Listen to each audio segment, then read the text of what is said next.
اعوذ باللہ من الشیطان الرجیم، بسم اللہ الرحمن الرحیم۔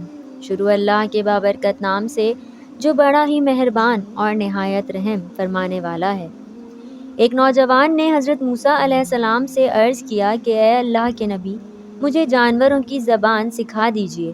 ہو سکتا ہے کہ میں حیوانات اور درندوں کی زبان سیکھ کر اللہ تعالیٰ کے دین میں کوئی عبرت حاصل کروں، کیونکہ میرے خیال میں انسانوں کی تمام باتیں تو دنیا داری کی ہیں۔ ہو سکتا ہے جانوروں کی باتوں کا کوئی اور معمول ہو اور ان کی باتیں آخرت کے بارے میں ہوں۔ مجھے یہ زبانیں سیکھنے کا بہت ہی شوق ہے۔ حضرت موسیٰ علیہ السلام نے فرمایا، اے بھولے انسان، شاید تجھے شیطان ملعون نے بہکایا ہے اور تیرا یہ شوق ٹھیک نہیں ہے۔ وہ نوجوان کہنے لگا، آپ اس وقت اللہ تعالیٰ کے نائب ہیں، اگر آپ مجھے جانوروں کی زبانیں نہیں سکھائیں گے تو میں مایوس ہو جاؤں گا۔ آپ مجھے سکھا دیں، آپ کا اس میں کیا نقصان ہے؟ جب اس نوجوان نے بے حد اصرار کیا تو حضرت موسیٰ علیہ السلام نے اللہ تعالیٰ کی بارگاہ سے رجوع کیا اور فرمایا، اے اللہ، اگر میں اس کو جانوروں کی زبانیں سکھا دوں تو یہ بات اس کے لیے نقصان دہ ہوگی، اور اگر نہیں سکھاتا تو اس کا دل برا ہوتا ہے۔ ارشاد باری تعالیٰ ہوا، اے موسیٰ، اس کو سکھا دو تاکہ اس کو پتہ چلے کہ ہر کام میں کوئی نہ کوئی حکمت ہوتی ہے۔ چنانچہ حضرت موسیٰ علیہ السلام نے اس کو جانوروں کی زبانیں سکھا دیں۔ اس شخص نے اپنے گھر میں ایک کتا اور ایک مرغ پال رکھا تھا۔ ایک دن صبح کے وقت اس نے آزمائش کرنے کی خاطر مرغ اور کتے کی گفتگو سننے کا ارادہ کیا۔ اس کی خادمہ نے کھانا کھانے کے بعد دسترخوان کو جھاڑا اور اس میں سے روٹی کا ایک چھوٹا سا ٹکڑا زمین پر گرا۔ مرغ اور کتا دونوں اس روٹی کے ٹکڑے پر جھپٹے، مگر مرغ اس کو اچک لے گیا۔ کتے نے مرغ سے کہا، اے ظالم، تو نے مجھ پر ظلم کیا، تو گندم کا گرا پڑا دانہ بھی کھا سکتا ہے، جبکہ میں زمین پر گرا پڑا گندم کا دانہ نہیں کھا سکتا۔ یہ روٹی کا ٹکڑا جو کہ میری خوراک ہے، اس کو بھی تو نے اچک کر کھا لیا۔ یہ روٹی کا ٹکڑا مجھے کھا لینے دیتا تو تمہارا کیا جاتا؟ اب پتہ نہیں مجھے کھانے کو کچھ ملے یا نہ ملے، بھوک سے میرا برا حال ہو رہا ہے۔ مرغ نے کتے کی یہ بات سنی تو کہنے لگا، چپ ہو جا، غم نہ کر، اللہ تعالیٰ اس سے بہتر تجھے کھانے کو خوراک دے گا۔ کل ہمارے آقا کا گھوڑا مر جائے گا، تم پیٹ بھر کر اس کا گوشت کھا لینا۔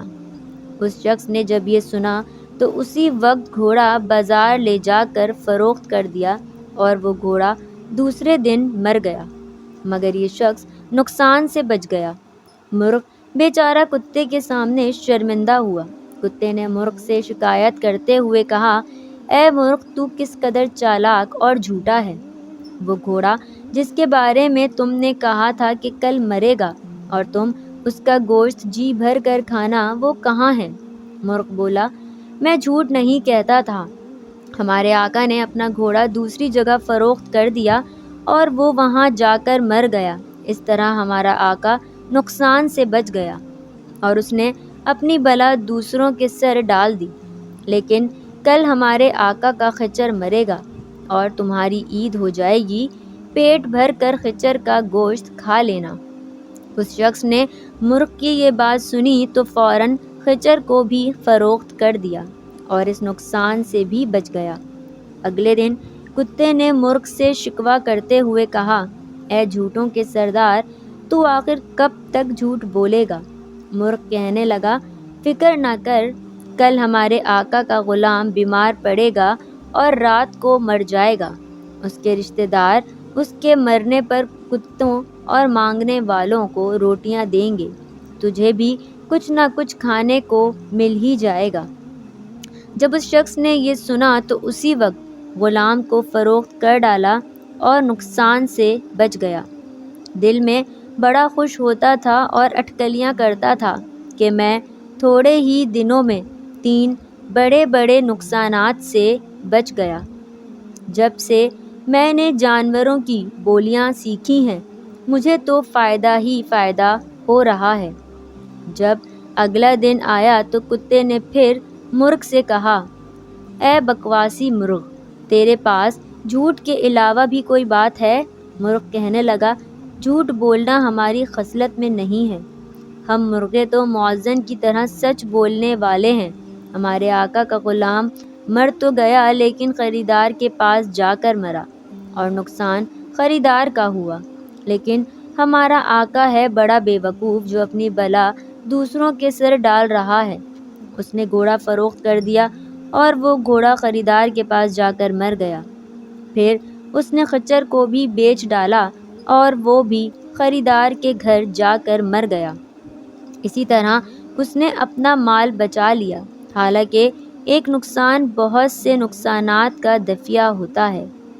اگر آقا کا گھوڑا اور خچر اسی گھر میں مرتے تو ہمارے آقا کی جان کا فدیہ ہوتے، کیونکہ مال اگر انسان کی جان پر قربان ہو جائے تو وہ نقصان نہیں ہے بلکہ نفع ہی نفع ہے، لیکن ہمارے آقا نے اپنی جان پر بلا ڈال کر اپنے مال کو بچایا ہے اور سخت گھاٹے کا سودا کیا ہے۔ اب میں تمہیں ایک اور سچی بات بتاتا ہوں کہ کل کو یقیناً ہمارا آقا خود مر جائے گا، اور اس کے غم میں جو لوگ اکٹھے ہوں گے، گھر والے ان کے لیے گائے ذبح کریں گے اور طرح طرح کے لذیذ کھانے پکائیں گے۔ اس میں تمہیں بھی بہت کچھ کھانے کو مل جائے گا۔ اس شخص نے جب یہ سنا تو انتہائی تیزی سے دوڑتا ہوا حضرت موسیٰ علیہ السلام کے پاس آیا۔ خوف کی وجہ سے اس کے چہرے کی رنگت اڑی ہوئی تھی۔ کہنے لگا، اے اللہ کے پیغمبر، میری مدد فرمائیں، بے شک مجھ سے غلطی ہو گئی جو میں نے جانوروں کی بولیاں سیکھنے کا اصرار کیا۔ میں آپ سے معافی مانگتا ہوں، مجھے موت کے منہ میں جانے سے بچا لیں۔ حضرت موسیٰ علیہ السلام نے اس شخص کی یہ حالت دیکھی تو فرمایا، اے بے وقوف، اب یہ بات بڑی دشوار ہے کیونکہ آئی ہوئی قضا ٹل نہیں سکتی۔ میں نے تو اس قضا کو اسی دن دیکھ لیا تھا جو تجھ پر آج نازل ہوئی ہے، لہٰذا اب کچھ بھی نہیں ہو سکتا۔ تمہاری موت واقعہ ہونا اٹل ہے۔ چنانچہ اگلے دن اس شخص کا انتقال ہو گیا۔